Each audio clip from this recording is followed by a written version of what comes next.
మన steel plant melting shop 1 దగ్గర ఒక సడన్ ఎక్స్ప్లోజన్, లిక్విడ్ మోల్టెన్ స్టీల్ని పట్టుకుని ఒక బకెట్ లాంటిది ఉంటుంది, దాని ల్యాడర్లలో అది బ్లాస్ట్ అయింది.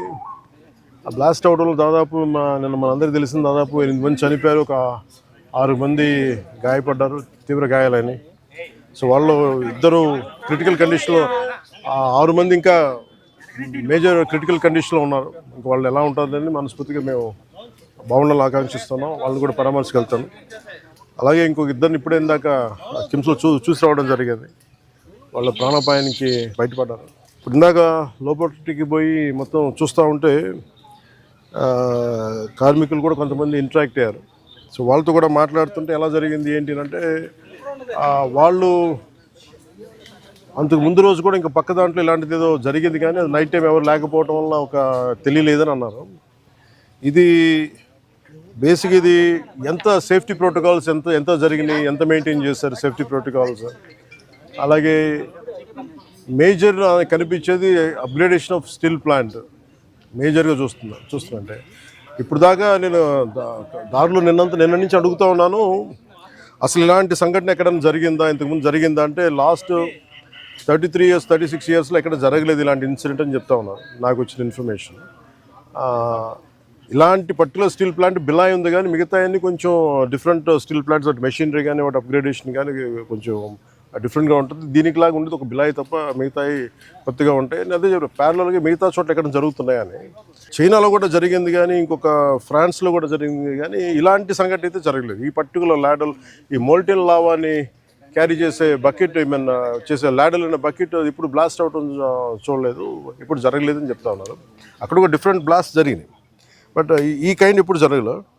అందుకని ఇప్పుడే బొకారో స్టీల్ ప్లాంట్ నుంచి నాకున్న ఇన్ఫర్మేషన్, ఒక 3 men కమిటీ ఒకళ్ళు వచ్చి ఫామ్ చేస్తే వాళ్ళు ప్రిలిమినరీ ఇన్వెస్టిగేషన్స్ కూడా వస్తారు. ఏ నేపథ్యంలో జరిగినాయి, సేఫ్టీ ప్రోటోకాల్స్ ఎలా ఉన్నాయి, సేఫ్టీ ఆడిట్ ఎలా జరిగింది, ఇవన్నీ పరిగణలో తీసుకొని వాళ్ళు చేశారంటే ఇవన్నీ సీరియస్ ఇష్యూస్ కాబట్టి కూర్చోబెట్టి ఒక ప్రెస్ మీట్లో ఇది ఒక ఎమోషనల్గానో ఏదైనా కూర్చోబెట్టి సడన్గా ఒక మాట అనేయకూడదు. అది మా అందరి మీద బాధ్యత ఉంది. అందుకని ముందు ప్రభుత్వ పరంగా కానీ మొత్తం అసలు ఒక్కొక్క రెగ్యులర్ ఎంప్లాయీస్ ప్రాణాలు కోల్పోయిన వాళ్ళందరికీ కూడా 1,72,00,000 వారికి అందజేయడం జరుగుతూ ఉంది.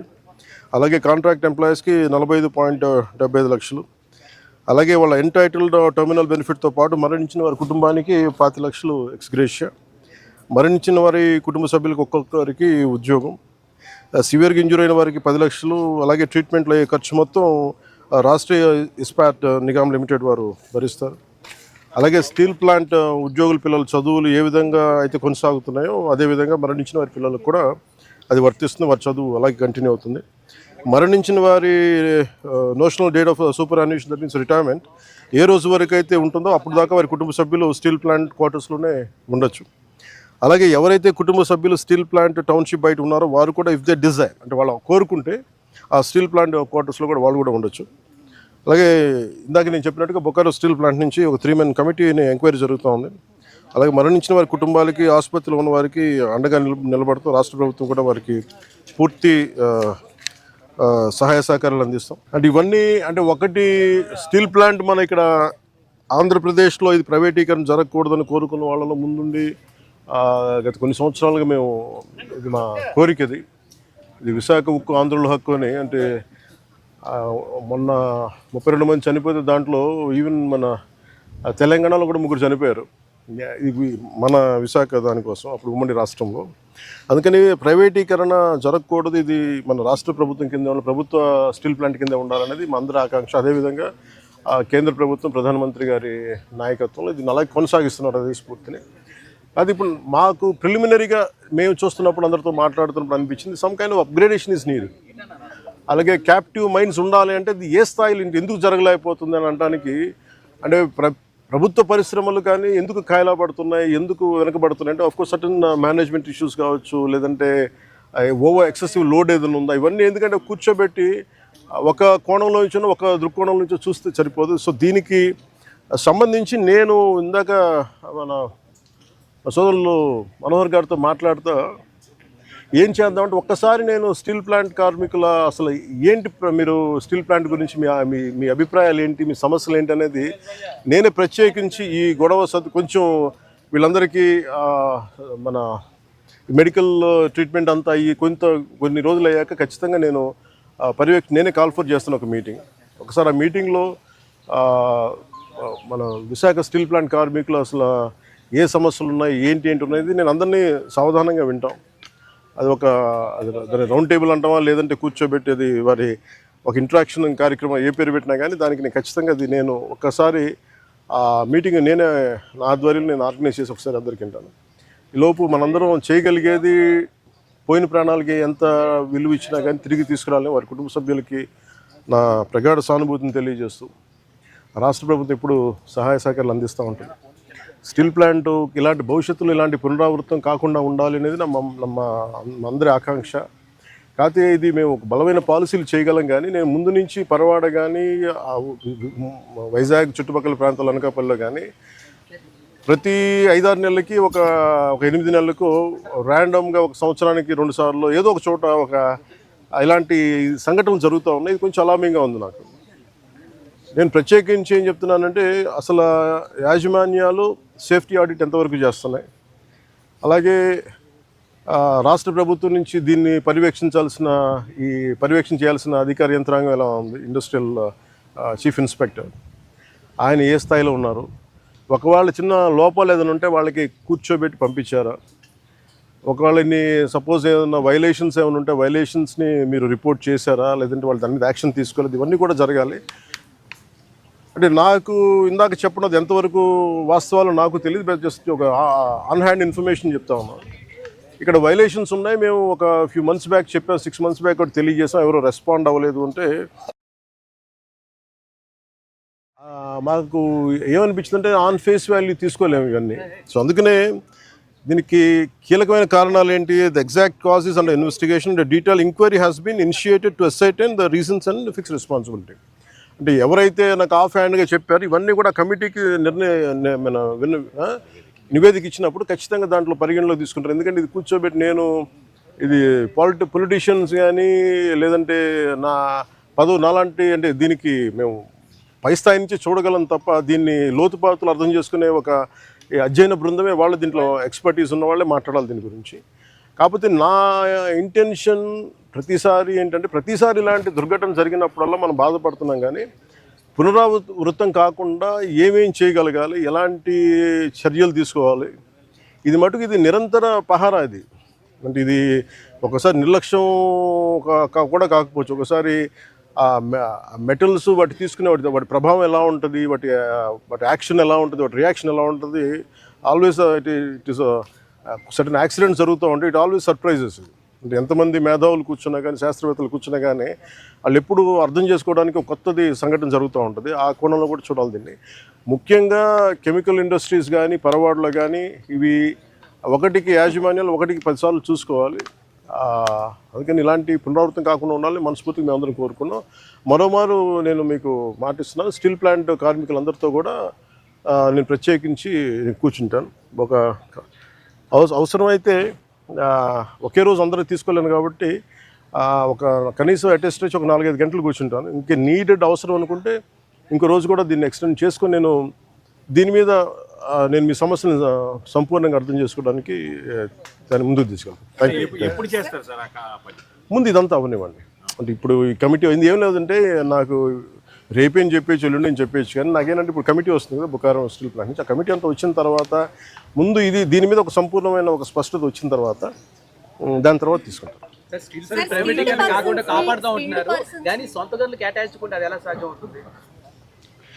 ఇప్పుడు మీరు ప్రశ్న ఎప్పుడు ఏం చేస్తున్నారంటే, నేను లాస్ట్ టైం కూడా ఇక్కడికే వచ్చాను, నేను ఎంటైర్ యూనియన్స్తో మాట్లాడాను. నేను ఆ రోజు అందరినీ చేతులు ఎత్తమని అడిగాను, ఒక్కళ్ళు చేతులు ఎత్తలు. ఆ రోజు ఢిల్లీ తీసుకెళ్తాం రండి క్యాప్టివ్ మైన్స్ గురించి అంటే అందరూ కన్వీనియంట్గా ఆ రోజు ఒక్కళ్ళు చేతులు ఎత్తలు. అంటే మీరు ఇండివిజువల్ పార్టీ పాలిటిక్స్ మీరు కలెక్టివ్గా స్టీల్ ప్లాంట్ మాది అనుకున్న irrespective party verticals or wing verticals పక్కన పెడితే మీరు స్టీల్ ప్లాంట్ కార్మికులు బాగు కోరుకోవాలి, ఇది బాగుండాలి, ఇది విశాఖ ఉక్కు, ఇది ఆంధ్రుల హక్కు అనే మీరు పదాన్ని నిజంగా మీరు ముందుకు తీసుకెళ్ళాలి స్ఫూర్తినంటే నేను ఆ రోజున ఇదే దాంట్లో గత వైసీపీ ప్రభుత్వం ఇది అమ్మేస్తానంటే మేము వచ్చి కూర్చొని కొట్లాడాం దీనికి. అదే దాన్నే నివేదిక రూపంలో నేను మన హోంమంత్రి గారికి తెలియజేశాను. అది మీరు చూస్తే వెంటనే దాన్ని ఆ ప్రైవేటీకరణ కూడా ఆగి ఈరోజు ఇక్కడికి వచ్చింది. ఇది మేమందరం సమిష్టిగా చేసాం, మాట్లాడాం. కాకపోతే ఏమవుతుందంటే దీన్ని క్యాప్టివ్ మైండ్స్ అంటే మరి ఇంతకాలం ప్రాబ్లం ఏమవుతుందంటే సార్, మీరు మాట్లాడుతున్నప్పుడు నన్ను అడగగలరు. అంటే మీరు సమస్యలు మోసేవాడి మీద మీరు ఒక పంచింగ్ బ్యాగ్ లాగా అంటే మీరు అంటున్నారు కానీ జనరల్ నేను జస్ట్ ఒక పర్సెప్షన్ చెప్తా ఉన్నా. ఎవరైతే బాధ్యతలు తీసుకుంటారో వాళ్ళ మీద ఎక్కువ ప్రశ్నలు వస్తాయి తప్ప అడగాల్సింది ఎవరు? ఒక 5 సంవత్సరాల నుంచి వాళ్ళు ఉన్నారు. దానికి ముందు కాంగ్రెస్ ప్రభుత్వం ఉంది, ఆల్మోస్ట్ క్లోజ్ టు 10 years. ఇది అప్పటి నుంచి చేయాల్సింది. ఇవన్నీ వారసత్వపు ఇష్యూస్గా వచ్చినాయి, లెగసీ ఇష్యూస్గా వచ్చేసినాయి. నాకేముంది, నేను ఏ సమస్యల నుంచి మేము పారిపోవడానికి లేము. ఉన్నది వాస్తవాలు చెప్పి అర్థం చేసుకొని దానికి ఒక పరిష్కార మార్గం ఎతకడానికే మేము సంపూర్ణ సర్వ ప్రయత్నాలు చేస్తాం. మీరేదో అడుగుతాను మేడం. సార్, టెక్నికల్గా ఉన్న వాళ్ళని తగ్గించేసి అడ్మినిస్ట్రేటర్స్తో రన్ చేస్తున్నారు. పని ఒత్తిడి కూడా కార్మికులు, నిర్వహణ లోపం చాలా ఎక్కువగా ఉంది అనేది కూడా లోపల పనిచేసిన వాళ్ళు అంటున్నారు మేడం. ఇది ఇంత మీరు అడిగిందే నాకు చెప్పారు. కాకపోతే ఇది ఏంటంటే ఇది మనం నేను దీనికి సంబంధించి అనుభవం ఉన్న వ్యక్తిని కాదు నేను. కాకపోతే నేను ఏం చేయగలను, ఇప్పుడు మీరు అన్నది ఎంతవరకు అనేది నేను పబ్లిక్ తీసుకెళ్ళగలను. లేదంటే రేపు పొద్దున్న విచారణ ఈ కమిటీ ఏదైతే వస్తుందో వాళ్ళకి మేము చెప్పగలం. సో నేను అందుకని అంటాను, వన్స్ వీళ్ళందరూ ఆ కమిటీ తీసుకున్న తర్వాత నేను ఒకసారి కార్మికులతో ఇంటరాక్ట్ అయ్యాను అనుకోండి, ఇప్పుడు ఏమైపోతుంది, ఇప్పుడు మాట్లాడాలంటే అందరూ ఒకేసారి మీద పడిపోతే కాదు. ఇది చాలా ప్రశాంతంగా కూర్చొని చాలా నిబద్ధతతో చేయాల్సిన మీటింగ్. సో అది నిజంగా మీరు చెప్పింది కూడా పరిగణలో తీసుకొని వాటితో మాట్లాడతాం. చాలా వరకు దేశంలో చాలా స్టీల్ ప్లాంట్ ఉన్నాయి, ఎక్కడ లేనంతగా ఇక్కడ ఈ ప్రాంతంలో ఈ స్టీల్ ప్లాంట్లో ప్రమాదాలు జరుగుతున్నాయని కార్మిక నేతలు చెప్తున్నాం. కార్మికులు కూడా ఆందోళన, దీన్ని ఎలా చూడొస్తారు మీరు? నేను అనేది స్టీల్ ప్లాంట్ కార్మికులు, మీరు సంఘాలు ఉన్నాయి కదండి, సంఘాలు ఉన్నప్పుడు మీరు కూర్చోబెట్టి వీళ్ళు ఒక్కొక్క ప్రభుత్వం వచ్చినప్పుడు ఒకలా బిహేవ్ చేస్తాయి సంఘాలు. నాకు ఇబ్బంది ఏముందంటే సంఘాలు అనేవి ఇర్రెస్పెక్టివ్ ఆఫ్ ఏ ప్రభుత్వం వచ్చింది ఏ ప్రభుత్వం పోయింది అనే కంటే కూడా సంఘం కార్మికుల సంక్షేమం కోసం ఇర్రెస్పెక్టివ్ ఆఫ్ మనం ఎవరు బాగా చేయగలం అని ఆలోచించాలి తప్ప మీరు వైసీపీ వచ్చినప్పుడు కాంప్రమైజ్ అయిపోయి, వైసీపీ వచ్చినప్పుడు ఈ స్థలాలని మనం ప్రైవేటీకరణ చేసేద్దాం వాళ్ళతో కుంభకి ఇవి నేను వాస్తవంగా చెప్పగలను. ఆ రోజు నేను కూర్చున్నప్పుడు ఎందుకు ఇంత బలంగా మాట్లాడగలంటే ఆ రోజు నేనే నోరు తెరిచి అడిగితే ఒక్కరు చేయు చూపులు. సో అందుకని మొదటి రక్షణ కవచం ఎవరు? సంఘాలు ఈ పొలిటికలైజేషన్లోనో లేదంటే మన పార్టీ రాజకీయాల్లో పడిపోయి నిజంగా కార్మికుల సంక్షేమం ఎంతవరకు ముందుకు తీసుకెళ్లారు అనేది కూడా నాకు వాళ్ళతో కూర్చొని నేను మాట్లాడతాను సార్. నేను I don't try to shy away or shun away from this.